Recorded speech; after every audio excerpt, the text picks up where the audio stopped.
the years, I have dwelt on the happier side of life in my Christmas broadcasts. We need reminding of it, particularly at Christmas time. This year, there have been, I hope, times of happiness and good cheer for most of us.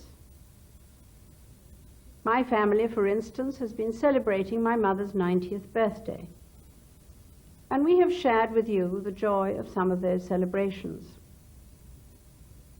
My youngest grandchild's christening 2 days ago has brought the family together once again. I hope that all of us lucky enough to be able to enjoy such gatherings this Christmas will take time to count our blessings. For it seems to me that there is one deep and overriding anxiety for us all on which we should reflect today. That is the threat of war in the Middle East. The servicemen in the Gulf who are spending Christmas at their posts under this threat are much in our thoughts. And there are many others at home and abroad, servicemen and civilians, who are away from their own firesides.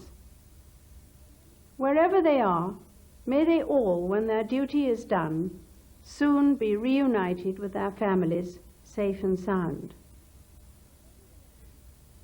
At the same time, we must remember those still held hostage.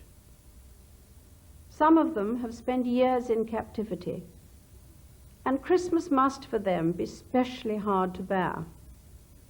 My heart goes out to them and to their families. We can at least rejoice at the safe return of many of their compatriots over the last weeks and salute the courage which they have shown. Wars, threats of wars, and civil disturbance inevitably cause thousands of innocent people to become refugees and to have their lives ruined or disrupted. It is difficult for us, safe at home, to contemplate the scale of the suffering for homeless and hungry people caused by the ever-widening consequences of the crisis in the Gulf.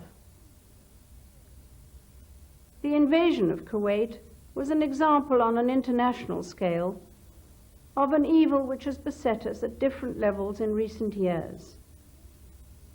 Attempts by ruthless people to impose their will on the peaceable majority. In extreme form, as we know only too well, these attempts lead to disaster and death, and their tragic aftermath for families and communities. In the United Kingdom, we have suffered once again during the past year from the scourge of terrorism, its disregard for human life, and its efforts to dress its crimes in political clothes. But all this is nothing new. The tributes we paid last summer to the heroes of Dunkirk and the Battle of Britain were tributes to their achievement in repelling a determined invader. That was 50 years ago. Nowadays, there are all too many causes that press their claims with a loud voice and a strong arm rather than with the language of reason. We must not allow ourselves to be too discouraged as we confront them. Let us remember that Christ did not promise the earth to the powerful. The resolve of those who endure and resist these activities should not be underestimated.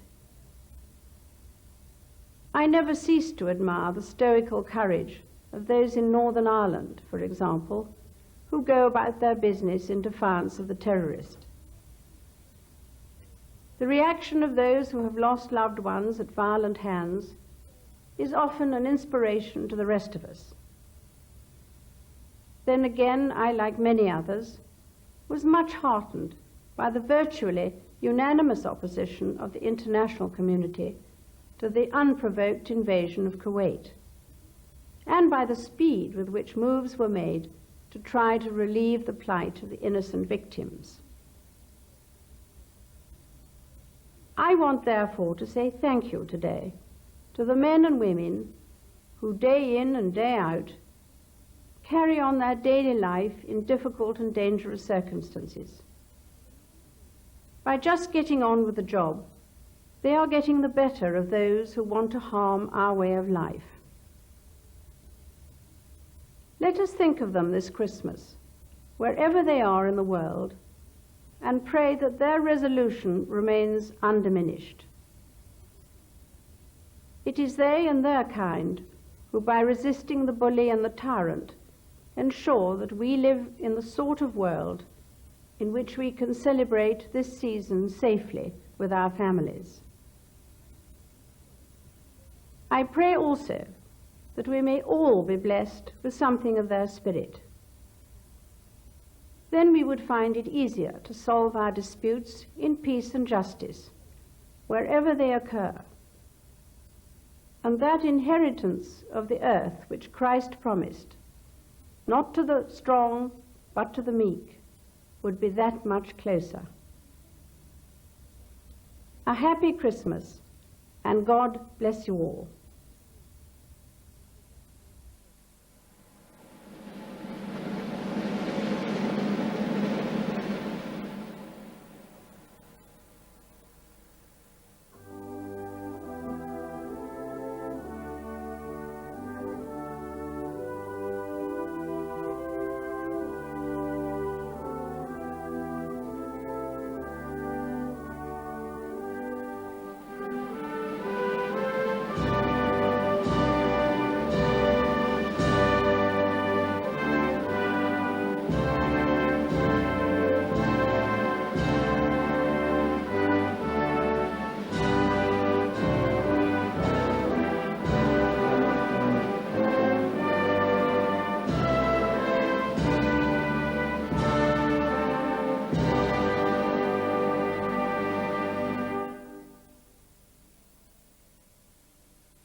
There's a second chance to see Her Majesty the Queen speaking to the Commonwealth on BBC Two this evening at 8:15, accompanied by sign language and subtitles.